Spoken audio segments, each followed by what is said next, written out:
Do you know what the heaviest, potentially most dangerous moving item in your home is? If you don't, listen up, because if it isn't installed properly, you could be in for some serious trouble and safety concerns. Welcome to House Talk on KAFM 88.1 Community Affairs. I'm your host. I'm Kate Porras. I'm a realtor at RE/MAX 4000. And every month I chat with local experts about home and real estate topics that are important to you. Our guest today is Matt Kuehlhorn, here, owner of Kooler Garage Doors. Matt, thanks so much for joining us. Kate, thank you. I really appreciate the opportunity. Give us a little bit of background. Tell us about your business and what you guys do. Sure. Real quick, we're a garage door company really specializing in the home service and bringing customer service to homeowners. We've been in business for 10 years. Most of that started up in the Gunnison area. We're familiar with the Western Slope. Just in the last 2 years, we've been building a team here in Grand Junction and proud to serve. And just last summer, because of some transition, everybody came over to Grand Junction. So we're fully focused, neighbors, just psyched to be here. And garage doors, I'll be honest, personally, it's coming into play because we are having to do some garage door replacement in our own home, but just in my clients too, it is becoming one of those things that buyers are really paying attention to, and which is a good thing because it's a critical part of your home. It's the entry to our lives. Yeah, it's my front door, actually. That's how we use our garage doors. It's open and closed a million times a day because that's how we come and go from our house all the time. But the problem is, or what things people need to be concerned about is if it's not functioning properly, there are some big issues that can come into play. Tell me about that a little bit. There certainly can be. I like to say it's one of the most neglected appliances in a person's home. It's something that we don't think about until it breaks. And once it breaks, we can get stuck. We might not get to the doctor's appointments, or the kids have a hard time getting where they need to be. So it completely disrupts life. And yet it's a big moving piece, hundreds of pounds moving above our heads, above our vehicles. And so anytime we have moving pieces, there's going to be parts that wear out. And that's just normal part of the game. And so with neglect comes, the potential liability down the road. So what are some of the biggest issues that you see when people are calling, hey, I've got an issue with my garage door? What are some of the biggest issues that you guys have to deal with? Two of the biggest issues are the springs. That's the counterbalance. That's the muscle that moves the door. A lot of people think the operators, like the mechanical machine, moves the garage door, but it's really the springs. Back in the day, they used to be sands of bags of rocks, right? That's what counterbalances the door to get it to move. The operator then is just the part that actually mobilizes that door. But when springs go and they get out of tune, that can create a heavy system. There could be friction in that system. That puts the wear and tear on the operator. So now we're talking about neglected maintenance that is costing more money on the machine itself, if that makes sense. That it's the does springs make sense. in the machine. Yeah, and I think you're right. When people think of garage door, they look at the little box thing in the center, and that's not what you're talking about. We're talking about what's on this top and sides. Yeah, typically, these days it's up on the front above your door. Those are called torsion springs, or they're along the side as an extension spring, a little bit different system. But that is the muscle. That's the part that can wear and tear. That's the part, if you're home and that thing breaks, that just broke. Like, it's significant amount of potential energy stored in those things to move our doors. What about, I know a lot of people, in fact, we were just talking about before the show started, with the little optical sensors. Do you see issues with those? Occasionally. Those went into play right around 2012 is when they became code. And so some people have older systems where those are not an issue or even considered yet, but that's a safety piece, right?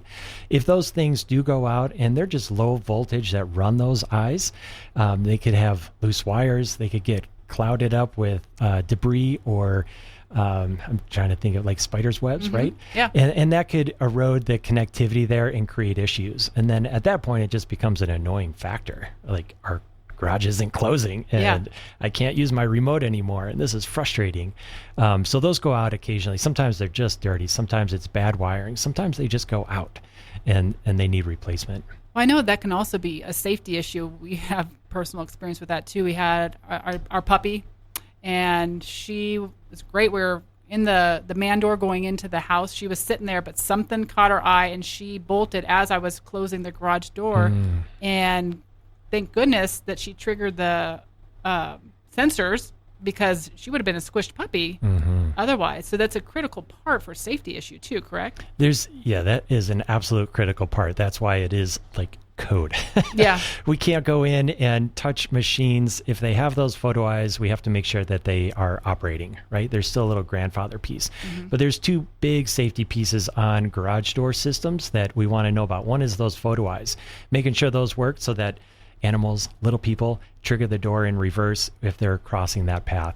The other one is downward force. So if the puppy did get, caught, or if it comes down on a vehicle, we want that machine to go back up without a whole lot of downforce. And some older systems have dials where you can just crank that up. The newer systems are getting more and more sensitive.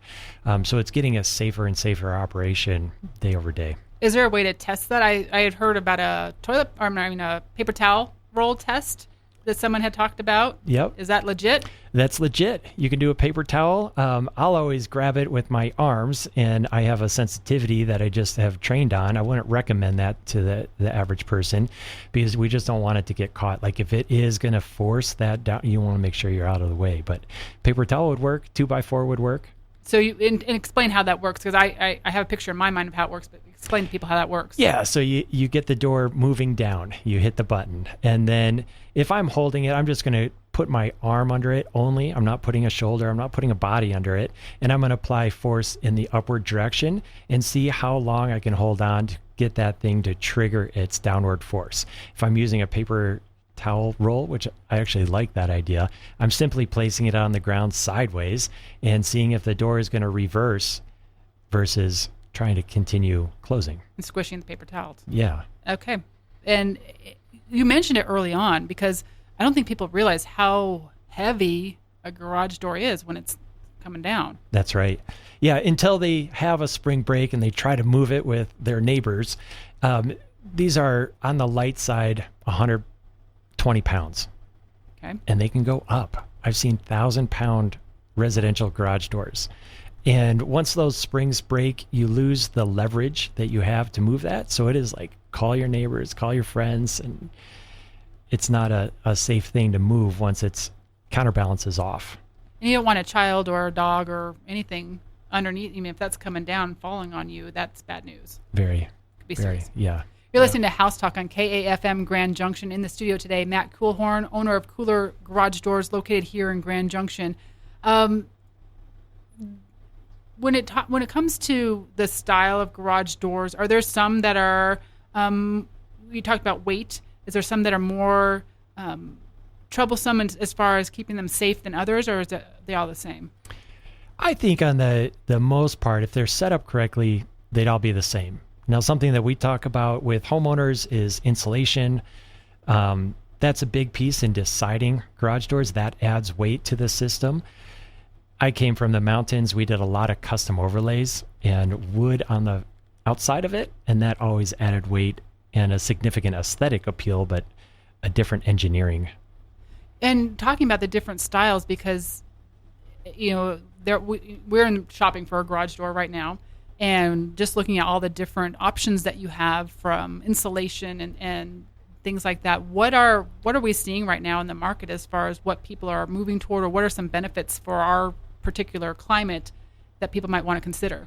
Yeah, it's a plus and a minus. When new homes go in, builders want to put in items that keep to budgets. Yes. And there's many new homes that have a really inexpensive garage door, really inexpensive appliances, maybe in general.